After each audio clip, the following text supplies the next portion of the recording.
I got so much motherfucking design on right now.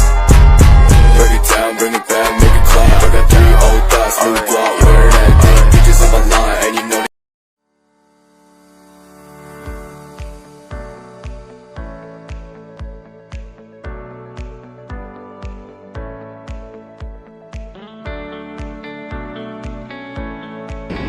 Assalamualaikum warahmatullahi wabarakatuh.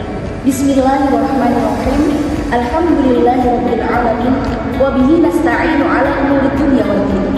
Wassalatu wassalamu 'ala asyrafil anbiya'i wal mursalin sayyidina wa maulana Muhammadin wa 'ala alihi wa sahbihi ajma'in. Amma ba'd. Oke. Membicarakan aib atau kejelekan seseorang, terutama sesama muslim kita atau saudara sesama muslim kita, apabila hal tersebut benar akan kenyataannya, maka hal tersebut yang dinamakan ghibah. Jadi, topik kali ini yang akan kita bahas, yakni mengenai ghibah. Sebelum kita menjuru lebih luas mengenai ghibah, perlu kita ketahui apa sih itu ghibah. Seperti tadi pada awal guys, sudah kita singgung sedikit mengenai pengertian ghibah. Ghibah sendiri itu menurut bahasa artinya menggunjing. Ternyata, kalau misalkan kita biasa ngegibain orang lain, tanpa kita bertaubat, kita akan memakan bangkai orang yang kita gibain tadi.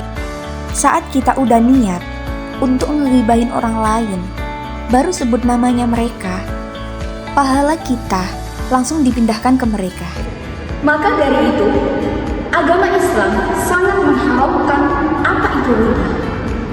Untuk itu, kita sebagai kaum muslimin yang beriman dan juga taat kepada Allah Subhanahu wa taala, hendaknya kita menjauhi atau minimal meminimalisir kegiatan ghibah, terutama untuk kaum hawa ataupun perempuan.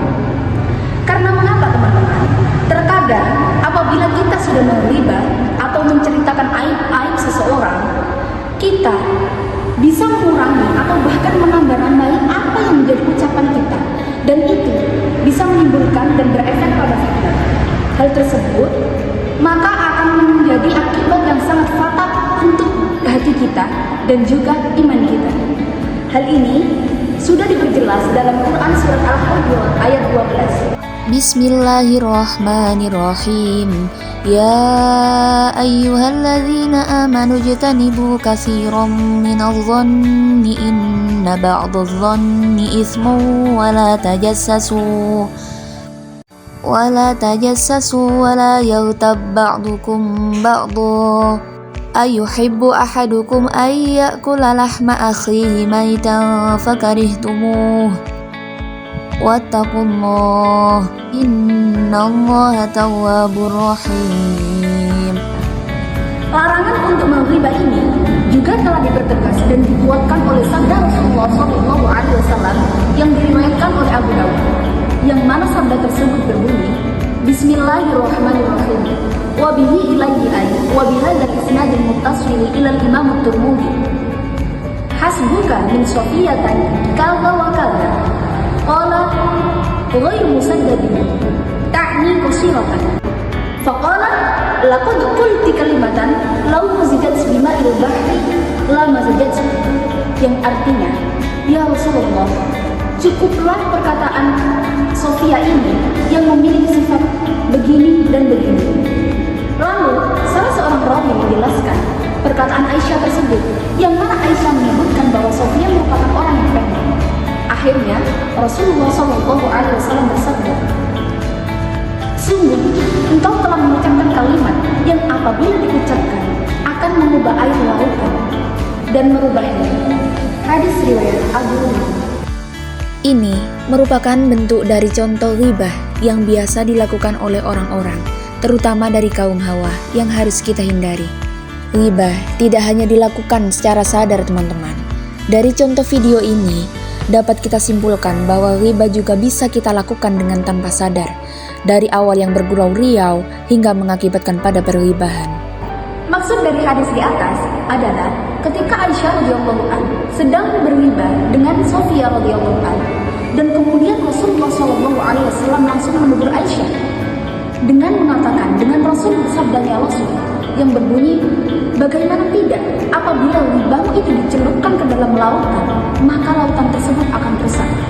Hal ini bisa bisa ditafsirkan bahwa riba benar-benar terlarang dan merupakan perbuatan yang jelek atau tercela.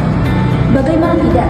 Hingga Rasulullah SAW memberikan perumpamaan dengan sebuah riba yang apabila dicelupkan ke dalam lautan yang sangat luas dan besar dan juga banyak airnya, bisa rusak hanya dengan perbuatan riba. Na'udzubillah, summa na'udzubillah. Semoga kita semua dijauhkan dan bisa meminimalisir dan mencegah hati kita untuk tidak melakukan perbuatan riba.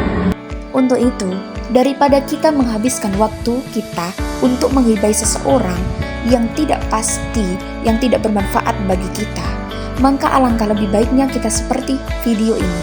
Kita bisa melakukan atau mengisi waktu luang kita dengan bersolawat, bersalam-salaman agar kita saling memaafkan. Topik terakhir yang akan kita bahas yakni mengenai balasan bagi seseorang yang suka ghibah. Di antaranya teman-teman perlu kalian ketahui bahwa balasan bagi seseorang yang suka ghibah adalah saat di akhirat nanti amalan kita akan diambil oleh saudara yang kita gunjing tadi atau yang kita ghibahin tadi. Dan semisal lebih parahnya ketika kita tidak mempunyai amal satupun, maka keburukan atau dosa saudara kita tersebut akan dibebankan kepada kita. Na'udzubillah, summa na'udzubillah. Sekian sedikit materi yang dapat saya sampaikan. Mungkin dari awal hingga akhir penyampaian yang saya sampaikan ada kesalahan baik dari kata maupun perbuatan, mohon dimaafkan. Terima kasih sebelumnya dan saya akhiri. Wassalamualaikum warahmatullahi wabarakatuh.